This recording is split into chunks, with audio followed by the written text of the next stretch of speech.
Shalom, shalom à tous. Cet audio que je fais, c'est pour toutes les femmes et les hommes mariés. Lorsque tu t'es marié à une femme ou à un homme, et que tu découvres que cet homme n'est pas comme tu veux, ou que cette femme n'est pas comme tu veux, tu as une seule chose à faire. C'est de ne pas le quitter, mais de prier. Car la Bible déclare que l'homme ne sépare pas ce que Dieu a uni. Une fois que tu t'es marié à cette personne, tu es responsable de son âme devant Dieu. Et tu dois commencer à prier.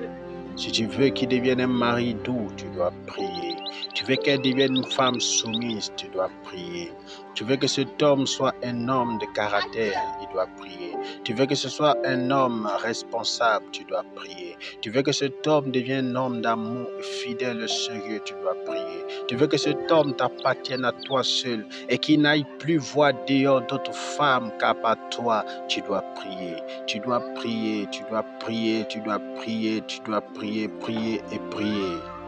Car la Bible déclare que lorsque Esther avait besoin de rencontrer le roi Ahasuérus, il y avait une loi qui disait que elle ne pouvait pas avoir accès au roi tant qu'il n'avait pas donné le sceptre d'or.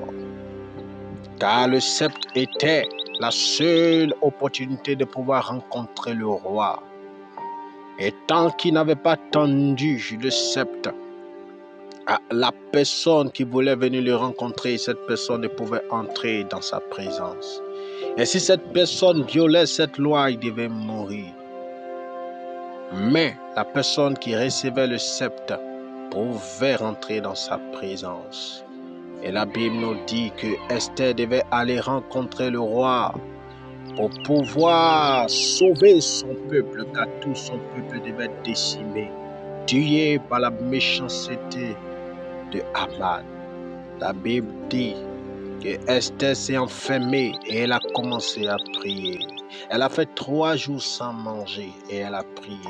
Et à force de prier, la Bible déclare que lorsqu'elle s'est présentée au roi, elle qui devait passer directement à la mort, exécutée par cet ordre qui disait qu'elle ne pouvait pas entrer, la Bible déclare que le cœur d'Ahasuérus a été incliné et il a dit: ma reine, que veux-tu?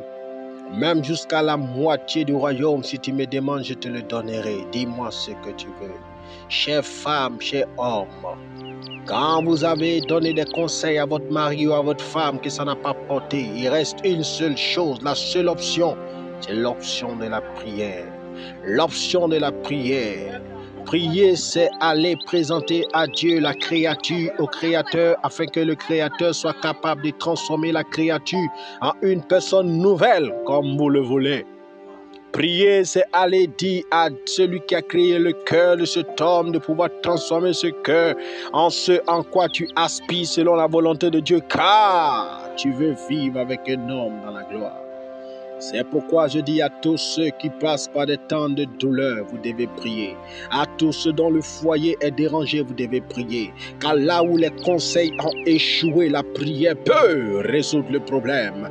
Car là où les rassemblements conseillés, les débats n'ont pas réussi, la présence de Dieu peut tout changer. C'est pourquoi la Bible déclare qu'il crée même dans l'impossibilité, car tout est possible à lui.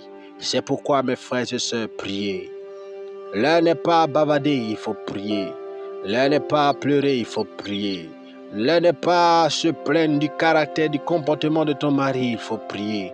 Car celui qui prie est capable de faire bouger le ciel pour descendre sur la terre. Car Dieu se mêle des problèmes des hommes lorsque les hommes l'invoquent. Et quiconque invoque le Seigneur sera sauvé. Celui qui invoque le Seigneur au jour de la détresse, le Seigneur lui répondra. C'est le temps de la prière, ce n'est pas le temps des pleurs, c'est le temps de la prière, ce n'est pas le temps de se plaindre, c'est le temps de la prière. Car la prière a la puissance de tout bouleverser. Si Esther était capable de voir le cœur de son mari changer à son égard, alors qu'elle a le cœur que Dieu ne peut pas changer. C'est pourquoi, avec ces quelques mots que je vous laisse, je vous souhaite bon courage dans la prière. persévérer dans la prière, car celui qui persévérera jusqu'à la fin verra la gloire de Dieu. Shalom à tous, que Dieu vous bénisse. Amen.